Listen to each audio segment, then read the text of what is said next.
Nós brasileiros não temos ainda tanto o hábito de consumir vinho diariamente como os franceses ou os italianos, por exemplo.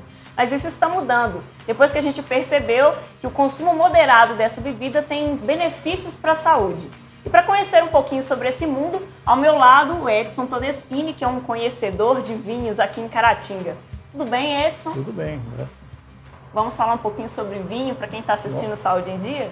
Vamos falar. O que vocês querem saber sobre vinho na realidade? Primeiro eu quero saber como que o vinho chegou na sua vida. Bom, eu praticamente nasci embaixo do Peralado de Uva, porque eu fui criado em Bento Gonçalves. Lá todo mundo tem o hábito de ter os pereirais próprios para a produção. Então a gente todo ano produzia 10 mil litros de vinho para o nosso consumo próprio, né? Uhum. E com isso, desde a infância que eu venho tomando vinho. Né? O vinho está sempre junto comigo. Então ele faz parte do seu dia a dia? Faz parte do meu dia a dia.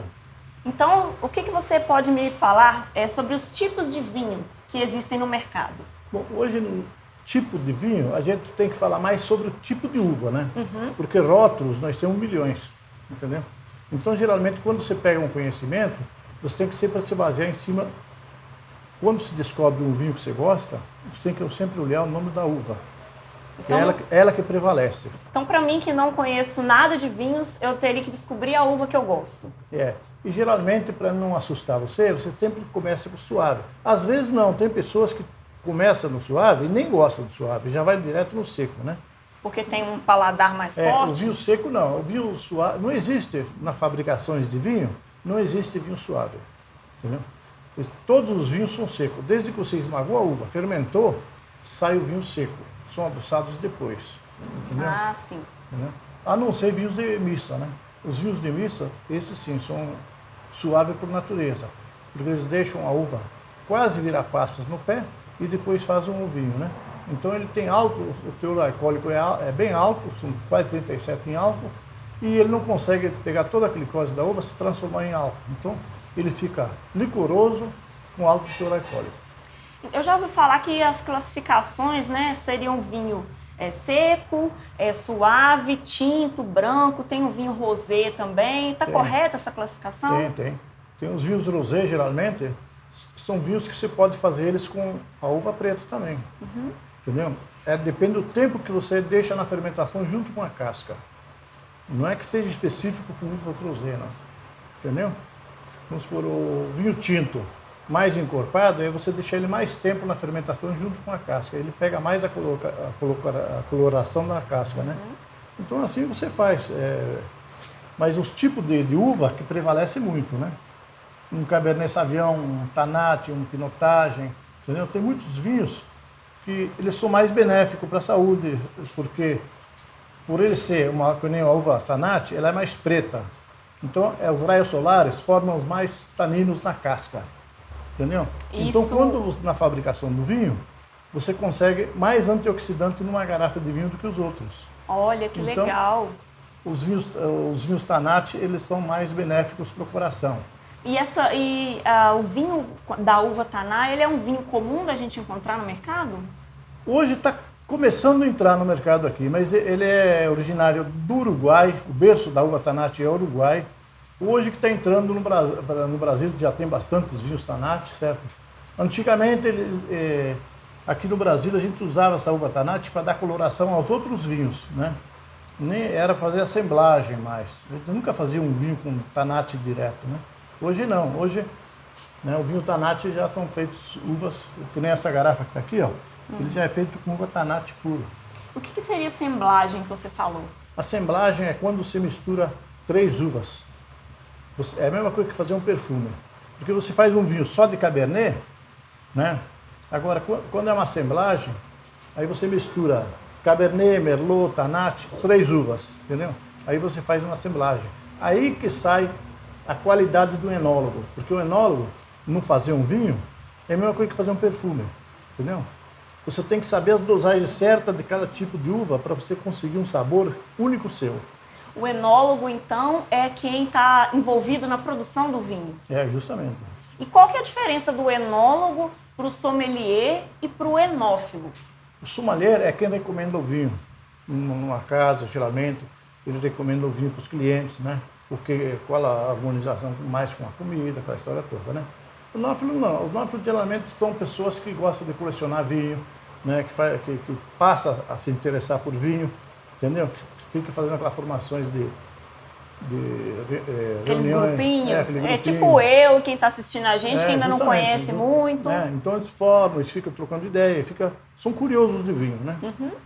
E o enólogo que você tinha comentado no começo é quem está envolvido na produção do vinho. Ele mesmo. tanto pode estar produzido na produção como na plantação também. Ele faz uma faculdade, ele começa no campo, faz uma parte na lavoura, certo? Aprendendo a fazer enxerto de tipos de uva, fazendo novidades.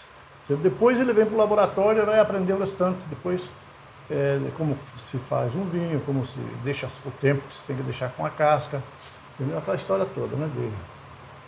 Esse mundo do vinho ele é muito vasto, né? E a internet está cheia de surpresas e curiosidades.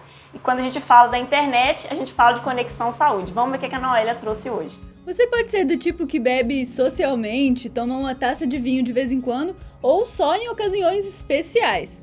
O fato é que essa é uma das bebidas mais consumidas no mundo e o Brasil é destaque entre os principais países produtores.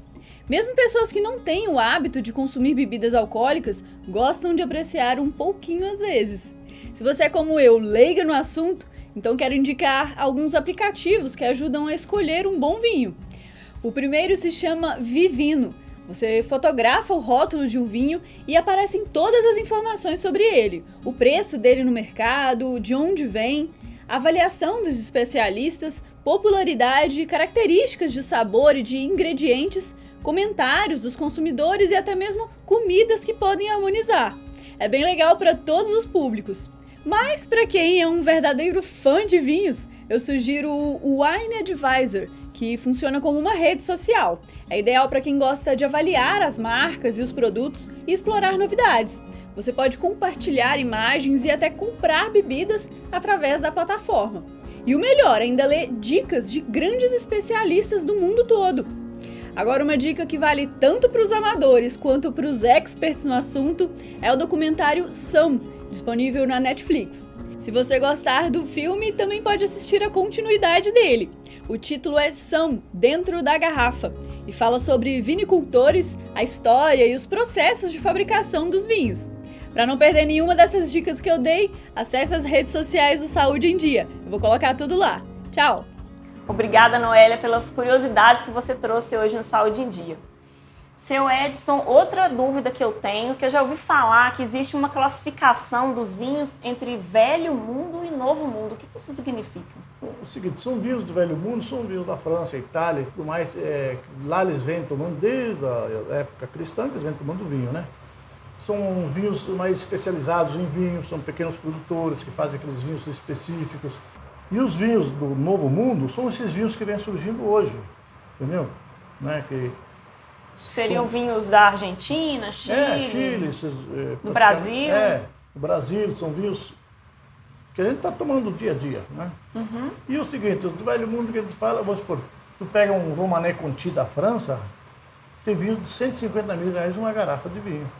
Mas isso significa então que os vinhos do Velho Mundo são mais caros? São mais caros. São sempre mais mais caros? Porque é o seguinte, é a mesma coisa nós temos do Velho Mundo também, o Picasso, um quadro dele é uma fortuna, né?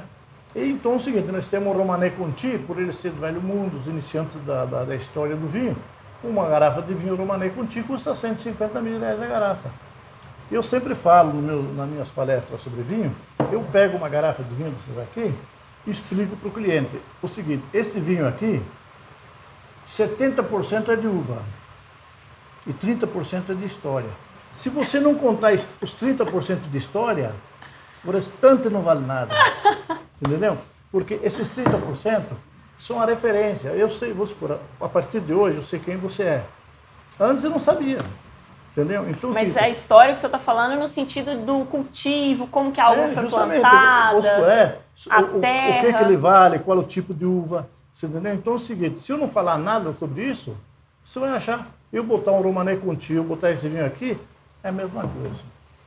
Você vai achar que os dois são vinhos iguais. É capaz até você desvalorizar o Romanée Conti e valorizar mais o vinho, né, comum. Então é o seguinte, vinho tem que ter história. Se não tiver história, você tem que preparar. Você passa a conhecer uma pessoa, né? Depois de apresentada, na sua mente, você passa a valorizar aquela pessoa com mais desprezo, menos desprezo. Sabe que isso é a tendência do ser humano, Com né? certeza. Então, Né? e já que o senhor tem muita história para contar, no próximo bloco a gente volta para aprender a degustar um bom vinho. Vamos lá? Boa. Daqui a pouco a gente volta.